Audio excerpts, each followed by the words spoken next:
सरकार हमारे गठबंधन के साथियों ने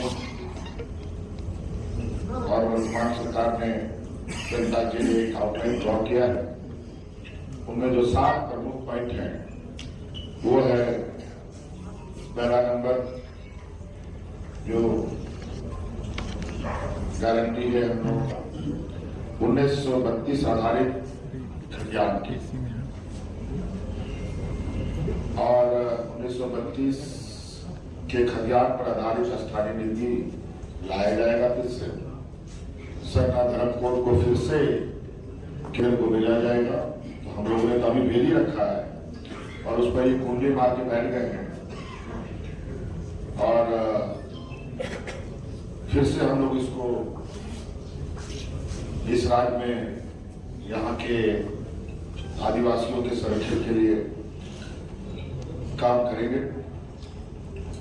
दूसरा पॉइंट है जो हम लोगों की गारंटी होगी, महिला सम्मान योजना, जो महिला सशक्तिकरण को लेकर एक बहुत बड़ा कदम है, एक मील का पत्थर है इस राज्य के लिए। और 2024 के दिसंबर से ही इन महिलाओं को जो इसमें हमने जोड़ा है, जिनको 1000 रुपये अभी खाते में जा रहे हैं, उसे बढ़ाकर 2500 रुपये किया जाएगा, 2500 रुपये राशि दी जाएगी। तीसरा गारंटी है सामाजिक न्याय की, एसटी 28%, एससी 12%, ओबीसी को 27%, अल्पसंख्यक के हितों के संरक्षण करने हेतु संकल्पित, साथ ही पिछड़े वर्ग कल्याण मंत्रालय के गठन हेतु संकल्प। आपको पता है, यही जुड़ने वालों की ये समूह ने यहाँ के पिछड़े वर्गों को जो 27% आरक्षण मिलता था, टीवी की सरकार ने 27% आरक्षण को काटकर 14% कर दिया।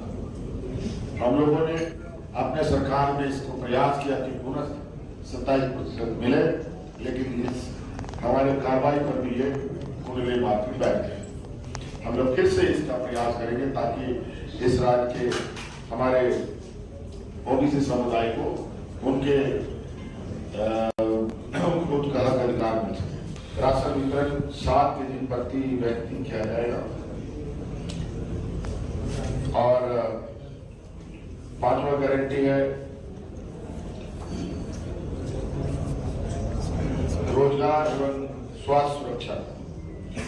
10 लाख युवक युवतियों को रोजगार से जोड़ने का लक्ष्य रखा जाएगा। 15 लाख तक की स्वास्थ्य बीमा की जाएगी जो गरीब परिवार हैं।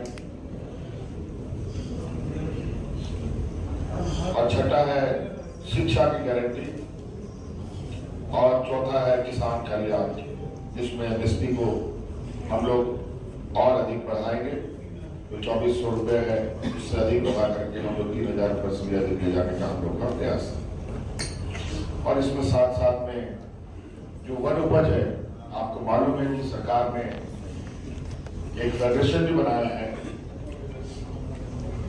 कृषि और वन उपज को लेकर, और इसमें जैसे वन उपज में लाह, कसर, करंज, इबली, महुआ, चिरौंजी, साग इत्यादि आते हैं। उन सब के लिए न्यूनतम समर्थन मूल्य लोगों को मिले। हमारा प्रयास रहेगा कि इसको 50% तक वृद्धि किया जाएगा। ये 7 करेंगे।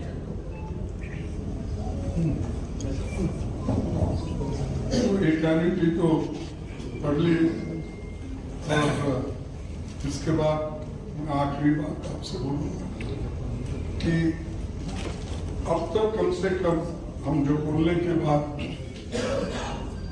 मोदी साहब, शाह, जो भी उनके लोग हैं, यहाँ बहुत बड़ी फौज आ गई। 81 सीट्स है, 81 से भी ज्यादा मंत्री हैं। कुछ आपके लिए एक छोटा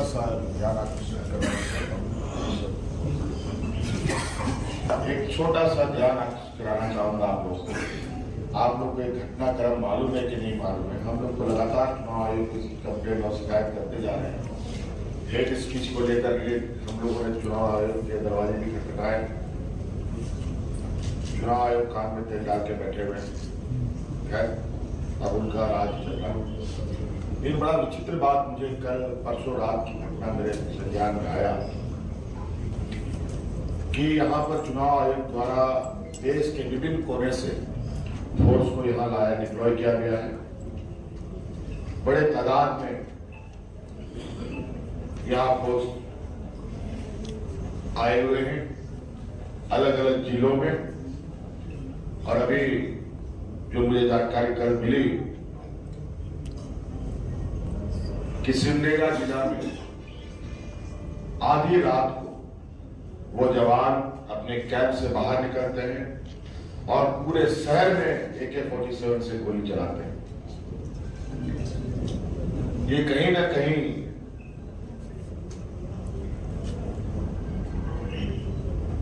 ये एक ऐसा संकेत है कि चुनाव के दिन भी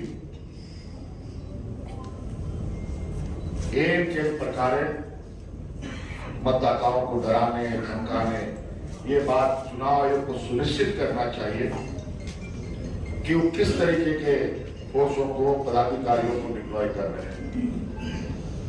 अभी कुछ दिन पहले ही ये चुन चुन के ऑब्जर्वर भेजते हैं, चुन चुन करके फोर्स भेज रहे हैं।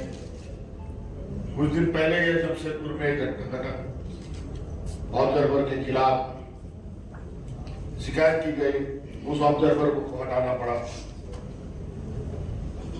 और यहाँ बड़ा ही विचित्र स्थिति है, लेकिन हमें पूरा विश्वास है हम लोगों ने काम किया है, इस काम के आधार पर इस चुनाव को अंजाम तक पहुंचाएंगे। लेकिन ये इस तरीके के पदाधिकारी आ रहे हैं, कोई मीडिया के अखबारों में नहीं, कोई चैनलों में नहीं, आप सब लोग लोकतंत्र के चौथे स्तंभ के रूप में गिने जाते हैं। इतनी बड़ी घटना घटी और वो एक ऐसा शांत जिला है जहां लोग बहुत शालीनता से रहते हैं, वहां गोलियों का बौछार होता है। ये बहुत बड़ा संकेत है आने वाले चुनाव में सरकारी तंत्रों का दुरुपयोग। ठीक है, जो उन्होंने कहा, आप सभी ने कहा, अगर आपको इसके बारे में कुछ कहना है, अगर कोई प्रश्न है तो एक एक करके, प्लीज एक एक करके। खड़गे साहब, एक मिनट एक एक करके। क्या इलेक्शन कमीशन में आप कंप्लेंट डालेंगे विजुअल्स और फोटोज के साथ, जो AK-47 से गन शॉट्स फायर करने की आप बात कर रहे हैं सिमडेगा में, क्या उसके लिए अलग से कंप्लेंट दायर करेंगे? चुनाव आयोग को मालूम है, उनको FIR हुआ पड़ा है। खड़गे साहब एक सवाल है, और ये हजम करने की बात हो रही है। खड़गे साहब एक सवाल है कि आपने गारंटी के ऊपर जो कुछ भी In Bangalore, let him come. I will take one side, but standing होना चाहिए थोड़ा, क्योंकि बैठ के मजा नहीं आता। वो एक तरफ ठहरेंगे, मैं एक तरफ ठहरूंगा। मेरे पार्लियामेंट में जो मैं कहता हूँ उसका जवाब नहीं देते हैं, इसका क्या जवाब दे? फिर भी मैं रेडी हूँ, आप तय कीजिए कौन से जगह पे बेंगलोर में मैं वहाँ आता हूँ, उसके उनके पूरे उत्तर दें और उनको भी मेरे प्रश्न का उत्तर दें। पाएंगे आप लोग। हमारे प्रश्न का उत्तर उसको भी देखना होगा। घोषणा पत्र अमूमन राजनीतिक दलों का एक शपथ पत्र होता है जी, लेकिन राजनीतिक दलों अगर एक महीना और चलता तो पूरा हो जाता। सर पूरा नहीं कर पा रहे हैं तो आम आदमी को कैसे संतुष्ट कर पाएंगे? देखिए भाई, ऐसा है, जो सवाल लोकल का है वो सवाल का जवाब तो वो देने वाले हैं, अब देंगे।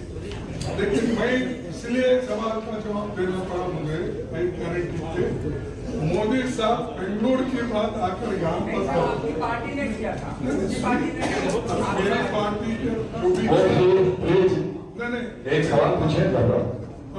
मेरे पार्टी का भी किया है वो निभाएंगे, क्योंकि आगे भी हम इनको ही चीफ मिनिस्टर बनाएंगे। Hemant sir, social welfare scheme पे आप बात कर रहे हैं। बीजेपी जो कटेंगे बटेंगे जैसे नैरेटिव पे चुनाव को ले जाना चाह रही है, उस पे आप क्या कहेंगे? आप लोग सोशल वेलफेयर स्कीम्स पे चुनाव लड़ना चाह रहे हैं, बीजेपी जो कटेंगे वो जो बटेंगे वो कटेंगे जैसे नैरेटिव पे चुनाव ले जाना चाह रही है, उस पे क्या कहेंगे आप? ये तो डिवीजन करना उनका काम है, और योगी जी को मैं पहले से जानता हूँ। जब वो पार्लियामेंट में थे, हमारे यादव साहब भी थे, उस वक्त हमारे एक भाषण पे ही रो लिए थे। फिर बाद में स्पीकर ने उनको समझाया, अरे वो बुजुर्ग आदमी है, क्यों उनसे लड़ते हो, चुप को बोलते। देखो ये सब डिवाइड करने का, अगर कोई यहाँ इस देश में डिवाइड करने की बात कर रहा है तो सिर्फ मोदी, योगी, शाह अपने वोटों के लिए